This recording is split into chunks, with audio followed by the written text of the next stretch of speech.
जोरदार तालियों के साथ दोनों हाथ उठा के स्वागत करें, स्वागत करें। पीठ का अतिथि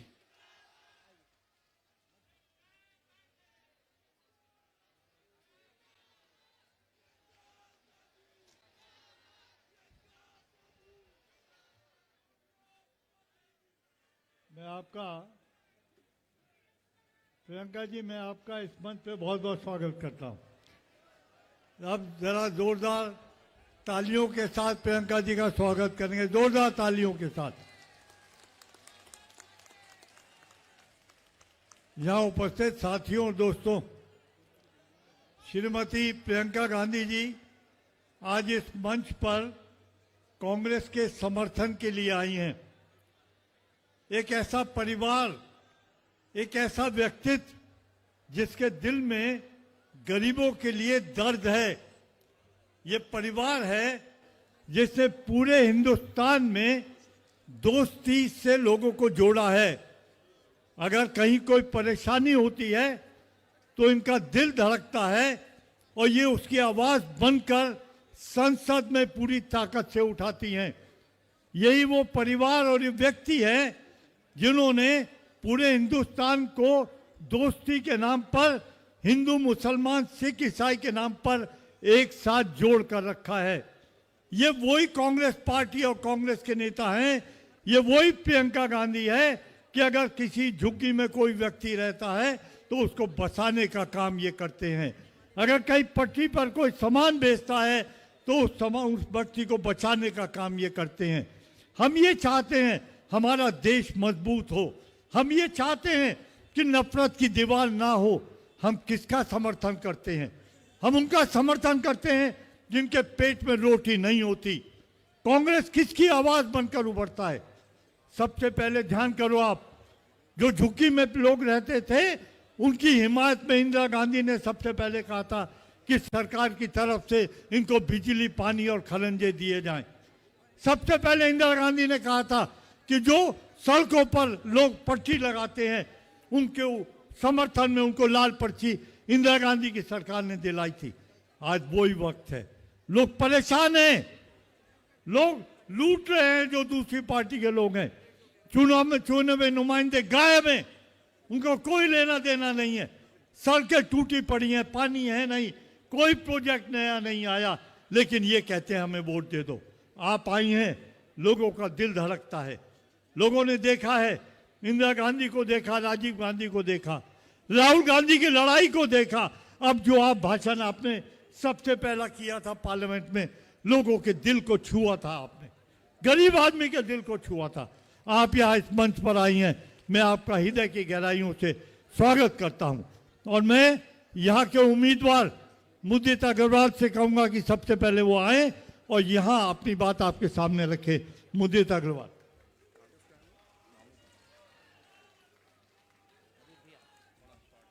शॉर्ट में हमारी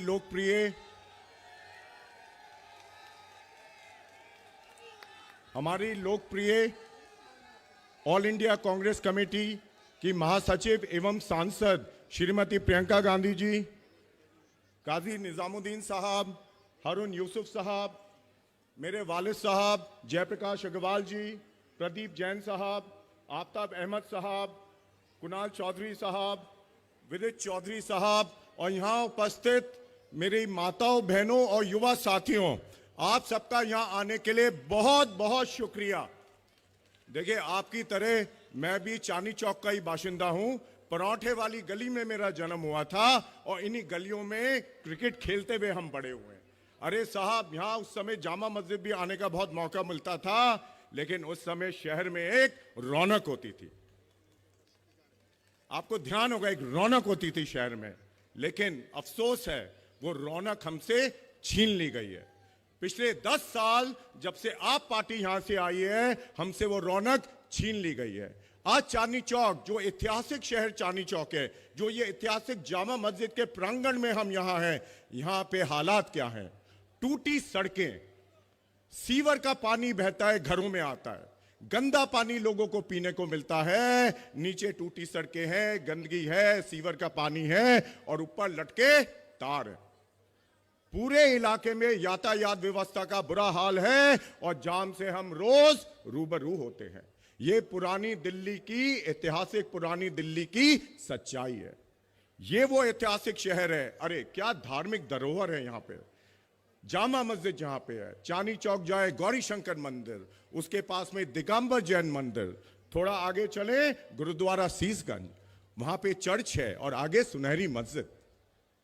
जिस गली में मैं पैदा हुआ था, पराठे वाली गली के अंदर नौगरा, हमारे घर के सामने एक श्वेतांबर जैन टेम्पल था। ये हमारी धार्मिक धरोहर है। क्या ऐतिहासिक धरोहर है इस जगह की। Ajmeri gate, Delhi gate, Kashmiri gate, Mori gate और लाल किला, साथ में अनगिनत पुरानी इमारतें वे हवेली, एक ऐतिहासिक धरोहर है हमारी यहाँ पे। राजनीतिक धरोहर, यहीं से स्वतंत्रता संग्राम दिल्ली में शुरू हुआ था। अनेकों स्वतंत्रता संग्राम यहां थे जिनको अंग्रेजों ने जेल भेजा। लाला रामचरण अग्रवाल जी जो मेरे दादाजी थे, 3 बारी अंग्रेजों ने जेल भेजा। राधा रमन जी, अरुणा आसफ अली जी, जिया साहब, अब्दुल सत्तार जी, मीर मुश्ताक अहमद, अनवर देलवी जी, शौकत अली हाशमी जी, उन्होंने इस पवित्र धरती पे जन्म लिया और अंग्रेजों के विरुद्ध लोहा लड़ा। आज क्या हालत कर दी है हमने उस ऐतिहासिक शहर की। माफ करना, आज कोई यहां नहीं आता। कोई देश विदेश से कोई आता है यहां? नहीं। लोग दिल्ली देखने आते हैं, फिर शायद जामा मस्जिद या चांदनी चौक जाते हैं। मैं आपकी मदद चाहता हूं, हम सब मिलकर एक नया चांदनी चौक बनाएं, एक नया जामा मस्जिद बनाएं, जहां देश विदेश से पर्यटक आए। और वो किस लिए आए? वो जामा मस्जिद देखने आए, वो चांदनी चौक देखने आए और फिर शायद दिल्ली के अलग इलाकों में जाए। पूरे विश्व में आप देखें, जो पुराने शहर होते हैं वो टूरिस्ट हब बन गए हैं। लेकिन काश हम चांदनी चौक में वो ना कर सके, क्योंकि कहीं ना कहीं जो सरकार अभी है उनकी सोच में कमी है। बड़ी सोच रखें, चांदनी चौक को एक टूरिस्ट हब बनाएं, यहाँ की यातायात व्यवस्था ठीक करें, आप लोगों की जिंदगी में बेहतर करें, आपकी गलियां ठीक करें, आपका पानी ठीक करें। इसको एक टूरिस्ट हब बनाएं, सबका फायदा होगा। यहाँ के रिहायशी लोगों का फायदा होगा, यहाँ के थोक व्यापारी का फायदा होगा, यहाँ के रिटेल व्यापारी का फायदा होगा और हमारी रेहड़ी पटरी वालों का होगा। क्या संस्कृति है यहाँ पे। यही वो चांदनी चौक है जहां खैबर पास, जो मजनू के टीले के पास है, 80 साल से लोग रह रहे थे, उनको बेघर कर दिया गया। 1 रुपया उनको कंपनसेशन नहीं मिला, कहीं जमीन नहीं मिली। आप पार्टी के विधायक ने साजिश करके उनके घर तोड़वाए। ये यहां की सच्चाई है। ना बीजेपी उनके साथ खड़ी हुई, ना आप पार्टी खड़ी हुई। मैं खड़ा था उनके साथ, जयप्रकाश अग्रवाल जी खड़े थे उनके साथ और पूरी कांग्रेस उनके साथ खड़ी थी। ये सच्चाई है। एक पॉलिटिकल परिवार में पैदा हुआ था। मेरे दादाजी रामचरण अग्रवाल जी स्वतंत्रता सेनानी थे, 8 इलेक्शन लड़े। जयप्रकाश अग्रवाल जी 11 इलेक्शन लड़ चुके हैं। मैं उस परिवार का मैं पैदा हुआ। देखिए, एक चीज अपने परिवार से सीखी जो बहुत महत्वपूर्ण है। परिवार आपको मौका दे सकता है, लेकिन लीडरशिप और इज्जत खुद कमानी पड़ती है। वो आपका परिवार आपको नहीं दे सकता। और इसका जीता जाता उदाहरण प्रियंका गांधी जी हैं, राहुल गांधी जी हैं, राजीव गांधी जी हैं और इंदिरा गांधी जी हैं, जिन्होंने अपनी इज्जत और अपनी लीडरशिप खुद कमाई है। देखिए, बहुत चीज कहने को है। अभी एक चीज जरूर बोलूंगा, आखिरी चीज। देखिए, बड़े फलसफे दिए जाते हैं, सेक्युलरिज्म है क्या। कांग्रेस एक अकेली पार्टी रही है हिंदुस्तान में जो सेक्युलरिज्म के रास्ते पे चली है।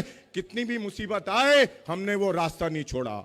बड़े बड़े फलसफे लिखे जाते हैं, सेक्युलरिज्म है क्या। मेरे में तो सिर्फ 2 शब्द में सेक्युलर आता है, इंसान बनो, इंसानियत के पैमाने में सबको तोलो। आप सेक्युलर अपने आप बन गए।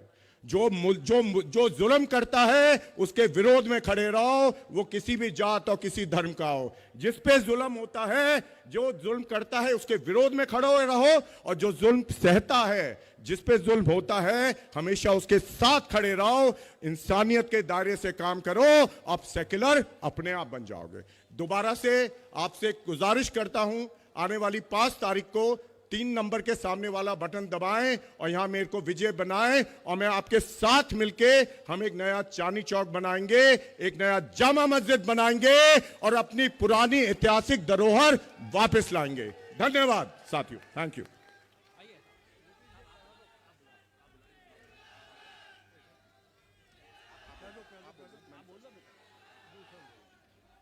अब मैं आदरणीय प्रियंका गांधी जी से वो अपना संदेश हमें दें, उससे पहले मुदित अग्रवाल की गारंटी चांदनी चौक विधानसभा के लिए उसका उद्घाटन श्रीमती प्रियंका गांधी जी से करवाना चाहता हूं।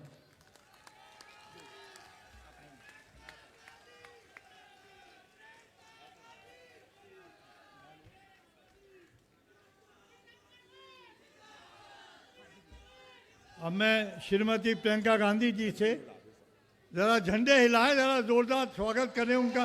मैं आपसे दरखास्त करूंगा अपना संदेश हमें दें।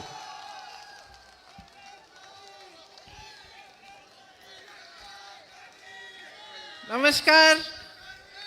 मंच पर विराजमान सभी कांग्रेस के नेतागण, श्री काजी निजामुद्दीन जी, श्री मुदित अग्रवाल जी, श्री जेपी अग्रवाल जी, विदित चौधरी जी, श्री हरून यूसुफ जी और कांग्रेस के अन्य नेता कार्यकर्तागण, आप सबका इधर बहुत बहुत स्वागत है इस मीटिंग में। और मेरी बहनें, मेरे भाई, सबसे पहले तो आपका ही सबसे बड़ा स्वागत।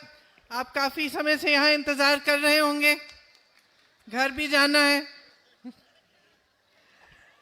कम से कम आज गर्मी नहीं है तो आप इंतज़ार कर रहे हैं, इसलिए मैं कुछ खास बातें आपसे करने के लिए यहाँ आई हूँ। मैं यहाँ आते वक्त सोच रही थी कि क्या कहूँ। आपको मालूम नहीं होगा, लेकिन इस इलाके को मैं बहुत अच्छी तरह जानती हूँ, क्योंकि जब मेरी पहले शादी हुई थी शुरू में, तो मेरे पति एक्सपोर्ट करते थे, तो उनका ज़्यादातर जो एक्सपोर्ट का काम था उसका सामान यहाँ मिलता था। तो मैं उनके साथ तुर्कमान गेट की गलियों में घूमी हूँ, अपनी सिक्योरिटी को छोड़ देती थी, तुर्कमान गेट में जाती थी कांच का पोत खरीदने के लिए, वहाँ की गलियों को जानती हूँ। वहाँ से रिक्शा लेके मैं किनारी बाज़ार जाती थी। किनारी बाज़ार में झालर मिलते थे अलग तरह के, तो वो खरीदने जाती थी और फिर वहाँ से सदर बाज़ार जाती थी पैकिंग का सामान खरीदने के लिए। तो काफ़ी घूमी हूँ मैं इस पूरे इलाके में। यहाँ की जामा मस्जिद की चिकन फ्राई भी खाई है, बिरयानी भी खाई है, पराठे वाली गली में पराठे भी खाए हैं। और मुझे याद है उस समय बच्चे छोटे छोटे थे, तो यहाँ सीताराम बाजार में जो रामलीला लगती है, वहाँ पे मैं उनको रामलीला के लिए भी ले जाती थी। और ख़ास वहाँ क्यों ले जाती थी? क्योंकि मेरी जो दादी जी इंदिरा जी थी, वो हमको ले जाती थी जब हम छोटे थे। और मुझे एक बात याद है उस समय की, कि उस रामलीला में सब धर्म के लोग आते थे। सिर्फ आते नहीं थे, उसमें भाग भी लेते थे। मुझे याद है कि कभी कभी जो रोल करते थे रामलीला में, एक्टिंग करते थे, वो भी हर मजहब के लोग होते थे। तो एक मिली जुली एक अलग संस्कृति हमेशा रही है, यहाँ सदियों से रही है। सब प्यार से रहे हैं। और ख़ास तौर से मैंने ये बात देखी जब मैं यहाँ काम के लिए आती थी कि कितनी मेहनत करते हैं लोग। यहाँ की गलियों में जो छोटी छोटी दुकानें थी, जो अपना जुगाड़ करके अपनी मेहनत कर करके आगे बढ़ रहे थे, अपने बच्चों को पढ़ा रहे थे, अपना जीवन बनाने की कोशिश कर रहे थे। कई लोग दिल्ली के ही थे, ख़ास तौर से यहाँ पुरानी दिल्ली में, लेकिन कई लोग बाहर से भी पलायन करके आते थे। यूपी से खास तौर से लोग आते थे यहाँ, और यहाँ पर बस जाते थे।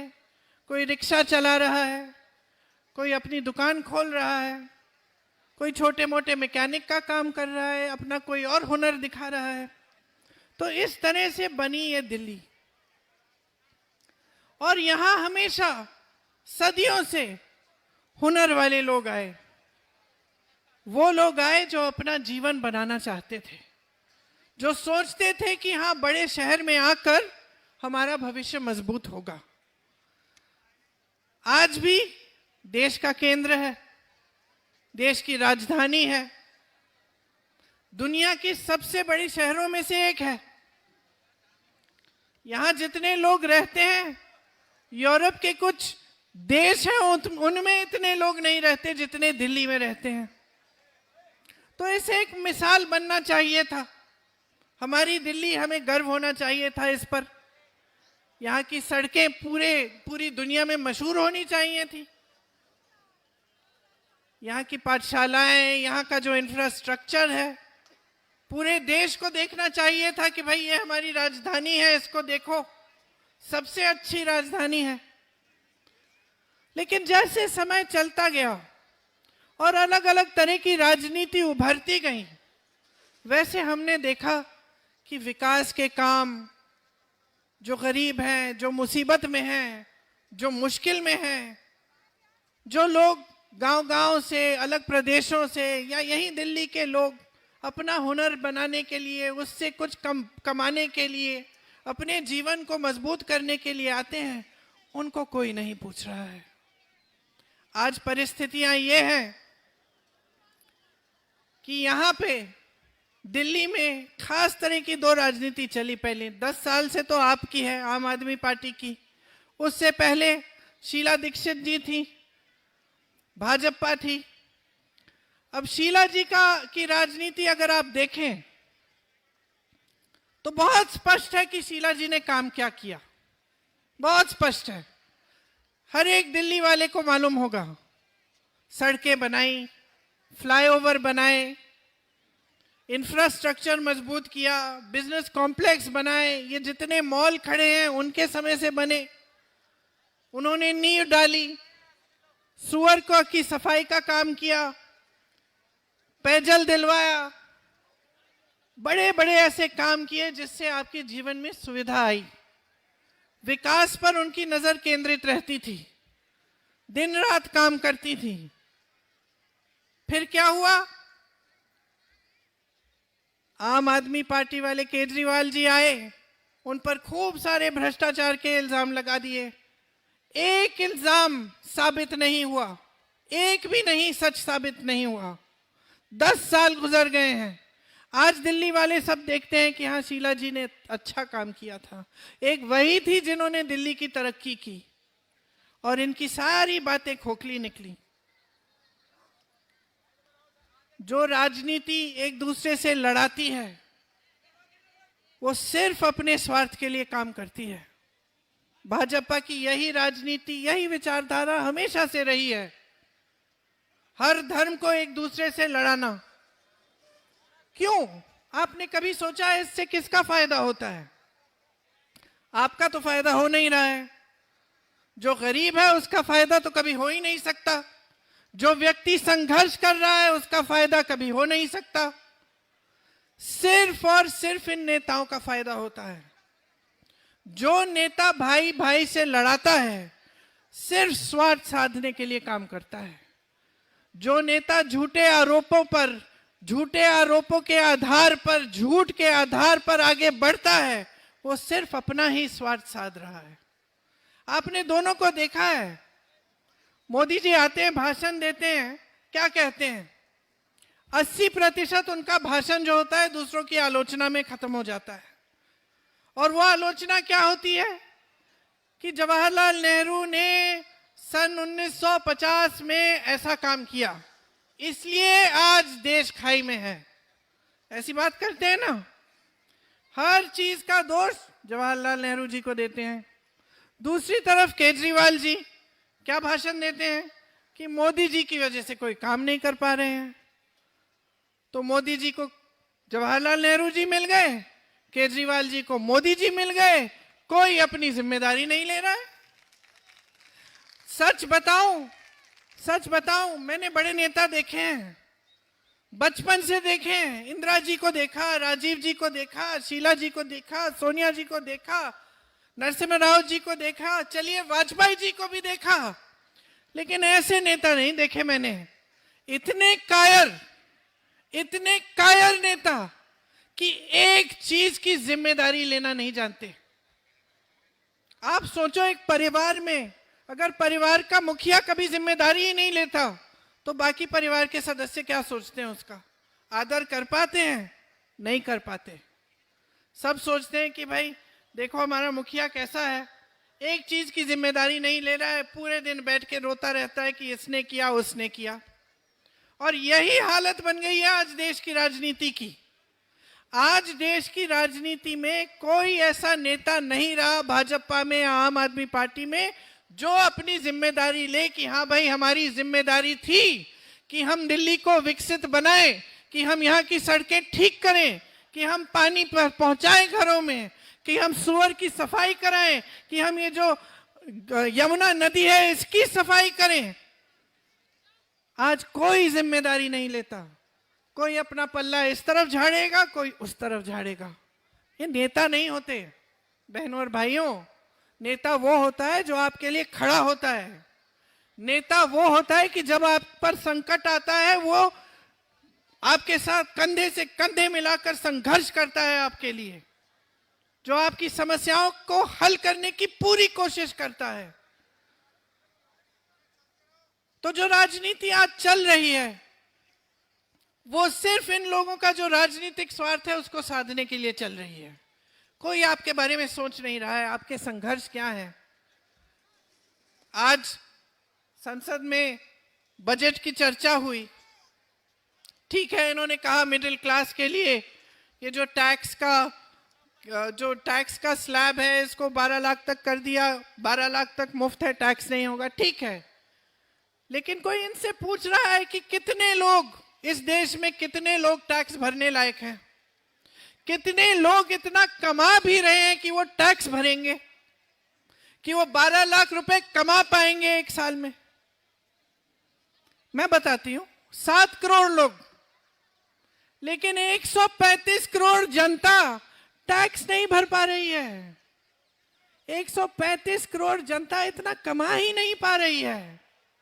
आज आप सुबह उठते हैं, आपकी हर चीज पे जीएसटी का टैक्स है, हर चीज पे, दांत मंजन पे है, दवाइयों पे है, स्कूल की वर्दियों पे है, मोजे जूतों पे है, किताबों पे है, हर चीज पे जीएसटी का टैक्स है। खास तौर से जिनकी छोटी छोटी दुकानें हैं, जो अपना छोटा बिजनेस चलाते हैं, वो समझ रहे हैं मैं बात क्या कर रही हूं, कि जीएसटी को लेकर किस तरह से छोटे बिजनेस भी खत्म होने के कगार पे हैं, क्योंकि हर चीज पे टैक्स है, हर चीज महंगी हो गई है।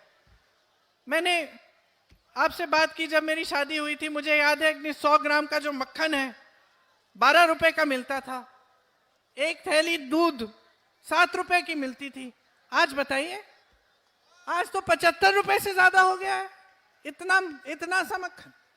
आप मक्खन खाते हैं, ब्रेड खाते हैं, चाय पीते हैं, कुछ भी लेंगे आज आप उस पर टैक्स भर रहे हैं। और कमा क्या रहे हैं?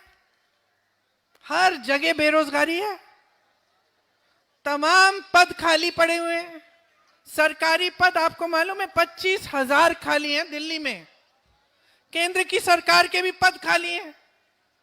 अब बेरोजगार बच्चे हैं। देखो आजकल वो जमाना नहीं है कि आप अपने बच्चों को पढ़ाएंगे लिखाएंगे नहीं, कि अगर आप छोटा कारोबार कर रहे हैं कहेंगे कि चलो 12 साल का हो गया इसको इसी में लगा देते हैं। वो जमाना नहीं है। आज आप खुद पढ़ाना चाहते हैं अपने बच्चों को। आप चाहते हैं कि आपका बच्चा जो है आपसे ज्यादा तरक्की करे, कि जो संघर्ष आपने देखे हैं वो बच्चा ना देखे। हम सब वैसे ही हैं। मुझसे अगर आप पूछेंगे क्या नहीं चाहती मैं अपने बच्चों के लिए, तो मैं सोचती हूँ मेरा सबसे बड़ा संघर्ष यही था कि हमने जीवन में बहुत हिंसा देखी। पिताजी की मौत हो गई आकस्मिक, उनको मार डाला गया, दादी जी को भी मार डाला गया हमारे अपने घर में। तो मैं अपने बच्चों के लिए ये जरूर चाहूंगी कि ऐसी चीजें कभी ना देखें अपने जीवन में, खुश रहें, है ना। इसी तरह से आपके जो बच्चे हैं, आप चाहेंगे कि जो आपके संघर्ष हैं वो संघर्ष दोबारा दोहराए ना जाए उनके जीवन में। इसलिए आप चाहेंगे कि आपके बच्चे पढ़े लिखे हों, कि कहीं पे जॉब लग जाए, नौकरी लग जाए, अपना भविष्य बनाएं, बड़े होकर आपको भी मदद करें, आपकी देखभाल करें। यही हम सब चाहते हैं, चाहे किसी भी कोई भी परिस्थितियों में हो हम। आजकल आपके बच्चों की जो उम्मीदें हैं, आशाएं, वो भी अलग हैं। एक जमाना था हम छोटे थे, 2 चॉकलेट मिला करते थे दुकानों में, एक 5 स्टार एक एक्लेयर। आज क्या क्या नहीं मिल रहा है। खिलौने की दुकान एक होती थी, उसमें एक दो गुड़ियां मिल जाती थी, आज कैसी कैसे चीजें मिल रही हैं। आज छोटे छोटे बच्चे फोन मांग रहे हैं आपसे, कह रहे कि हमें अच्छे अच्छे कपड़े चाहिए, भाई वो वाले जूते चाहिए हमें जो उस दुकान में है महंगे वाले। तो आपके बच्चों की भी आकांक्षाएं जो है, महत्वाकांक्षाएं हैं, वो भी बदली हैं और बदलनी चाहिए। इसी को तरक्की कहते हैं कि हमारी उम्मीदें, हमारी आशाएं बढ़ती चली जाएं और हम किसी न किसी तरह से इनको पूरा करने की कोशिश करें। लेकिन अकेले नहीं कर सकते ना, अकेले नहीं कर सकते। सरकार की मदद की जरूरत है, सहायता समर्थन की जरूरत है। रोजगार बनाता कौन है? रोजगार दो तीन जगह से आते थे पहले। एक तो खेती से आते थे, अब आप शहर में रहते हैं तो खेती से शहर में तो आएंगे नहीं। छोटी दुकानें, छोटे बिजनेस रोजगार दिलवाते थे। जिस तरह से मैंने अपने पति के बारे में बात की कि एक्सपोर्ट करते थे, हम लोग यहाँ आकर कांच के मोती खरीदते थे, झालर खरीदते थे, तो जो छोटा बिजनेस वो करते थे उससे यहाँ पे भी दुकानदारों की थोड़ी सी कमाई हो जाती, वो दूसरों को फिर लगाते थे और रोजगार देते थे कि भाई तुम मोती बना के लाओ, हम बेचेंगे। इसी तरह से ये सिलसिला चलता था। तो जो छोटा दुकानदार है, छोटा बिजनेस है, वो हमेशा रोजगार देने वाला होता है, हुनर को पहचानने वाला होता है। इसके अलावा जो बड़े बड़े पीएसयू थे, नेहरू जी को बड़ी गालियां देते हैं, लेकिन ये पीएसयू जिनको हम कहते हैं, जो सरकार की कंपनियां थी, जिसमें सरकारी नौकरी मिलती थी, जिसमें पेंशन अच्छा मिलता था, वो सब लगभग सब कांग्रेस के जमाने में जवाहरलाल नेहरू जी, इंदिरा जी ने बनवाए। और उससे नौकरी की गारंटी मिलती थी, रोजगार की गारंटी मिलती थी। कि आपको याद होगा जो बुजुर्ग हैं यहाँ, कि एक जमाने में सब सरकारी नौकरी चाहते थे, क्योंकि उनको लगता था एक बार ये हो जाएगा तो स्थायी नौकरी मिलेगी, जीवन भर के लिए हम सेट हो जाएंगे। आज सरकारी पीएसयू जो है, सब अपने बड़े बड़े उद्योगपति मित्रों को पकड़ा दिए इन्होंने। लैटरल एंट्री से सबको ठेके पे लगा रहे हैं उसमें। वहां की नौकरियां, रोजगार भी स्थायी नहीं रही, पेंशन भी नहीं रहा जो पहले होता था। जितने भी सरकारी कर्मचारी हैं, ये बेचारे पुलिस वाले भी जो खड़े हैं, इनको पुराना पेंशन नहीं मिल रहा है आजकल। तो सब तरफ से आपको संकटों ने घेर रखा है।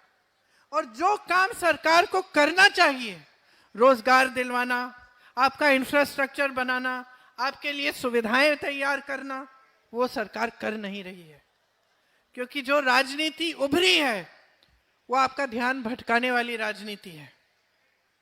आज अगर आप मोदी जी के भाषण, केजरीवाल जी के भाषण देखेंगे तो यही सब बातें हैं। एक कहेगा किसी ने शीश महल बनाया है, दूसरा कहेगा उसने राजमहल बनाया है। लूटा तो दोनों ने है ना।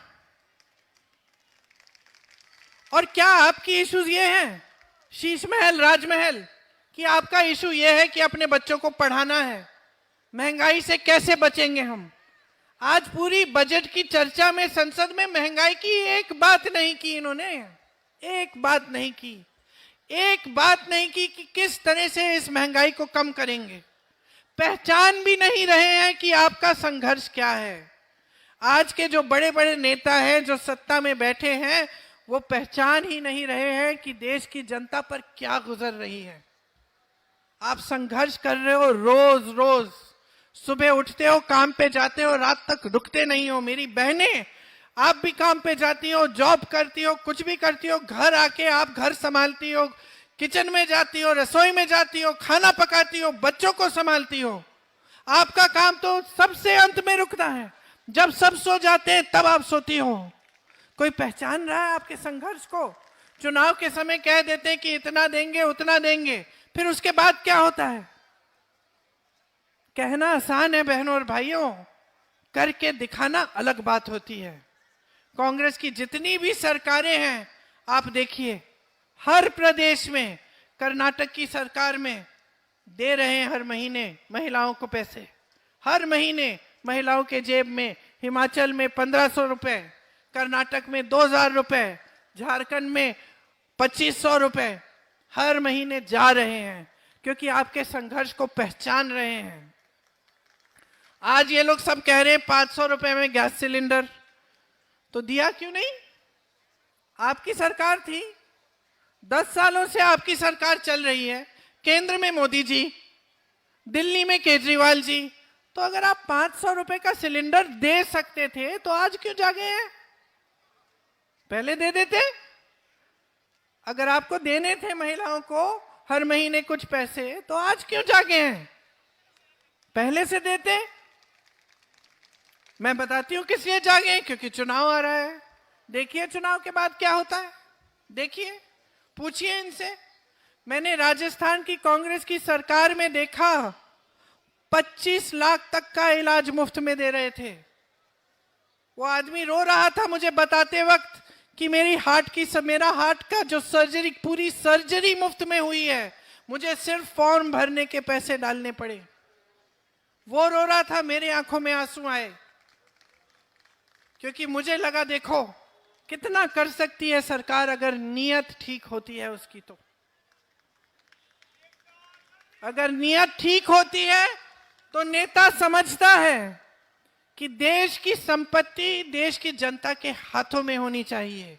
उसको लूटने की कोशिश नहीं करता, उसको अपने बड़े बड़े उद्योगपति मित्रों को देने की कोशिश नहीं करता। आज सारे बंदरगाह, सारे एयरपोर्ट, तमाम जमीनें, कोयले के खदान, देश की जो बिजली पावर की सारी जो जितने भी इंफ्रास्ट्रक्चर, सब अडानी और अंबानी जी के, सब मुफ्त में दे दिए गए इनको। कुछ इनको बेचा गया, कुछ मुफ्त में दिया गया। ये आपकी संपत्ति थी, ये देश की संपत्ति है। आप जो सोशल मीडिया पे देखते हैं कि ये लोग किस तरह से अपनी शादियां मना रहे हैं, क्या क्या कर रहे हैं, कैसे कैसे महलों में रह रहे हैं, ये आपकी संपत्ति है जो मोदी जी ने इनको पकड़ा दी है मुफ्त में। यही थे वो पीएसयू जिनसे आपको रोजगार मिलता था, जो आज इन सब के हैं। कुछ दिनों पहले मैं वायनाड गई, जहां से मैं सांसद हूं। वहां एक ड्राइवर मिला मुझे हवाई अड्डे में। मैंने कहा कहाँ के हो? कहता है मैं कहीं और का हूं, मैसूर का हूं। मैंने कहा यहाँ कैसे? कहा कि जी वो अडानी साहब को दे दिया गया पूरा हवाई अड्डा, तो हम 200-300 लोग काम कर रहे थे, हमको सबको निकाल दिया गया। तो मैंने कहा कितना टाइम दिया था? बोला कुछ यही 10-15 दिनों में सबको कह दिया कि जाओ अलग अलग जगह चले जाओ। तो मैं यहां आ गया हूं। तो इस तरह से तमाम रोजगार घट रहे हैं, इनके राज में बढ़ नहीं रहे, घट रहे हैं। और ये देश तरक्की नहीं कर पाएगा अगर यहां रोजगार नहीं बनेंगे। आप अगर देखिए तो चीन में देखिए, चीन में प्रोडक्शन का काम होता है, मैन्युफैक्चरिंग का काम होता है, तेजी से आगे बढ़ रहा है। वही हुनर हमारे पास है। हमारे पास हुनर है, हमारे पास जनता है, हमारे पास पढ़े लिखे नौजवान हैं, लेकिन कोई रोजगार ही नहीं दे रहा, कोई मौका ही नहीं दे रहा। हम चीन का मुकाबला कैसे करेंगे? हम कर सकते हैं, हम में क्षमता है, हमारी जनता में क्षमता है, लेकिन जो सरकार है उसकी पॉलिसी ठीक होनी चाहिए, विजन होना चाहिए कि हम करना क्या चाहते हैं देश के लिए, एक सोच होनी चाहिए। आज ये सब गाली गलौज करते हैं पंडित नेहरू जी का, लेकिन विजन था। उनकी विजन की वजह से ये हिंदुस्तान यहां पहुंचा है। उनकी विजन की वजह से, हमारे लोकतंत्र की वजह से आज हमारी हालत बांग्लादेश, पाकिस्तान और श्रीलंका जैसे नहीं हुई।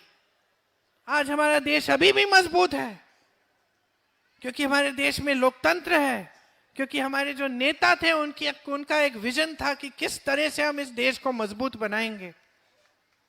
तो देखिए, आप देश की जनता हैं, आप सब समझते हैं, आप लोगों को पहचानते भी बहुत अच्छी तरह, मैं जानती हूं।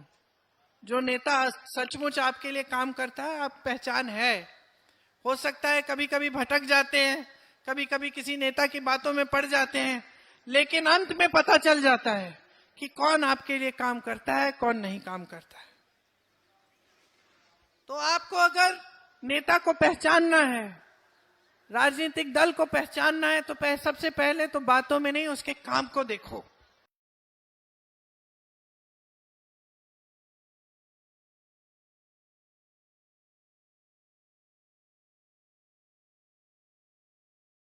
देखो कि कहीं भाई जब कांग्रेस की सरकार थी तो क्या किया,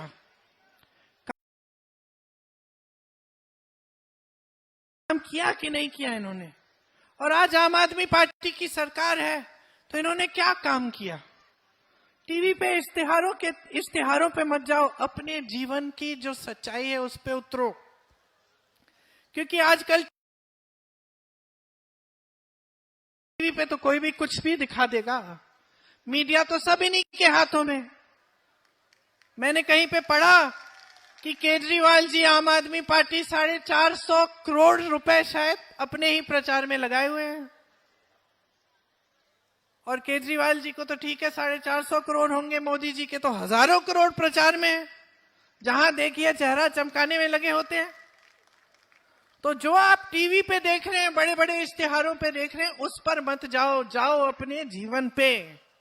आपका जीवन सुधरा है कि नहीं सुधरा है। जिस पाठशाला में आपके बच्चे पढ़ रहे हैं आज, क्या उस पाठशाला में कुछ अच्छा बनाया गया है, कुछ नया है। जिस सड़क पे आप चल रहे हैं, क्या उस सड़क की सुधार हुई है।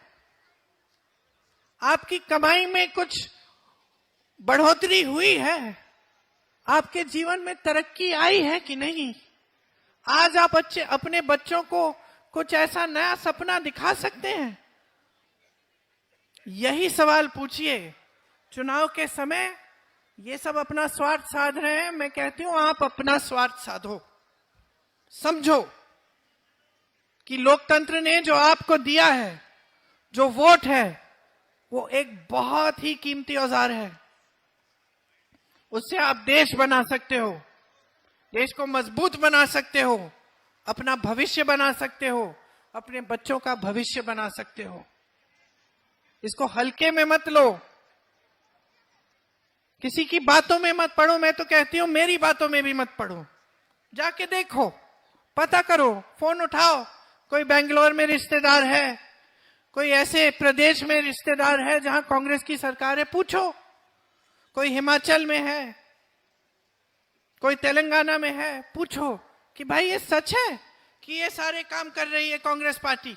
पूछो, पता चलेगा कि वहां कौन कौन सी स्कीमें लागू हो रही हैं।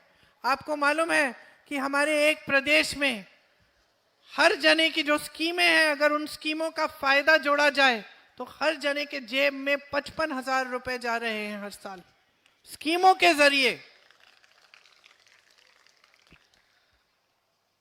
राजस्थान में पहली बार गिग वर्कर की जो बिल है वो बनाई गई। गिग वर्कर क्या है? जो ओला में, जोमेटो में डिलीवरी वाले जो काम करते हैं, इनके की सुरक्षा के लिए कुछ नहीं है। आज मैं सुन रही थी संसद में कि कुछ कहा इन्होंने कि कुछ करने जा रहे हैं। खुशी की बात है, करें, लेकिन 10 सालों से सत्ता में रहे हैं, अभी तक तो इन्होंने सोचा नहीं आपके बारे में। आप सुबह से शाम तक डिलीवरी का काम करते हैं, लेकिन आपकी नौकरियां सुरक्षित नहीं है। तो सबसे पहले कांग्रेस ने गिग वर्कर का बिल निकाला था और तेलंगाना में 10 लाख का बीमा मिलता है, कर्नाटक में 4 लाख का बीमा मिलता है। यही डिलीवरी, ओला, उबर, जोमेटो वाले लोगों को जो सब काम करते हैं। इसमें गैस का सिलेंडर तेलंगाना में 500 रुपए का आज के दिन मिल रहा है, कहने वाली बात नहीं है। हिमाचल, राजस्थान और छत्तीसगढ़ में पुरानी पेंशन लागू है, आज के दिन लागू है। गरीबों को घर बनाने के लिए मदद करने के लिए कर्नाटक की सरकार 3.5 लाख रुपए दे रही है, हिमाचल की सरकार 7 लाख रुपए दे रही है, तेलंगाना में 5 लाख रुपए दिलवाए जा रहे हैं। तो ये सब काम हो रहे हैं कांग्रेस की सरकारों में। मैंने मुफ्त इलाज की बात की, तेलंगाना की हमारी कांग्रेस की सरकार 10 लाख तक मुफ्त इलाज करा रही है। हिमाचल में कैंसर मिलता है। हिमाचल और कर्नाटक में कांग्रेस की जो सरकारें हैं, उन्होंने बुजुर्गों के लिए एक स्कीम निकाली है कि घर बैठे उनका इलाज होता है।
आपके लिए भी दिल्ली में भी कुछ गारंटी लेके सुनिए और मेरे कहने से मत इस विश्वास करिए। विश्वास इस आधार पे करिए कि जहां जहां हमारी सरकारें हैं वहां ऐसी स्कीमें आज चल रही हैं, लागू हैं। तो एक स्कीम है प्यारी दीदी योजना, महिलाओं को हर महीने 2500 रुपए मिलेंगे। दूसरी है जीवन रक्षा योजना, 25 लाख। युवा उड़ान योजना, युवा उड़ान योजना, युवाओं को 1 साल की अप्रेंटिसशिप मिलेगी।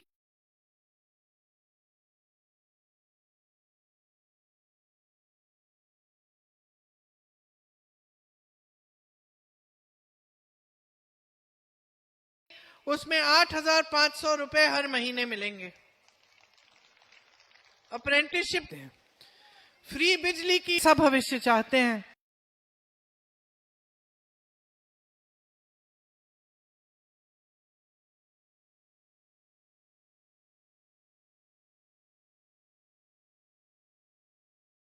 न भाजपा के नेता है।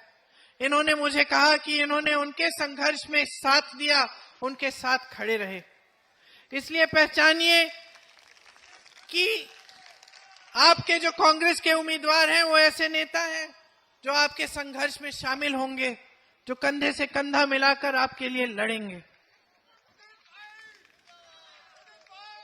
तो 5 तारीख को चुनाव है, मेरी बातों को जरूर याद रखना। कोई बड़ी बात नहीं है, सिंपल सी बात है। साधारण को देखो, अपने बच्चों के भविष्य को देखो, और ये देश जो आपकी अमानत है, ये देश जो आपने बनाया है, जो आपके बुजुर्गों ने बनाया है, जिनको आज भी आप खड़ा कर रहे हैं, आपके बिना ये देश नहीं चल सकता। ये कांग्रेस पार्टी को जिताना है ताकि आपके संघर्ष कम हो, महंगाई कम हो, आपको रोजगार मिले और ये देश एक रहे। आइए कांग्रेस पार्टी जय बनाइए। धन्यवाद, जय हिंद। प्रियंका जी, 1 मिनट और लूंगा। हमारे ब्लॉक अध्यक्ष मनोज जी ये आपको वेट करेंगे। राहुल डाबला, एक गुलफाम रब्बानी,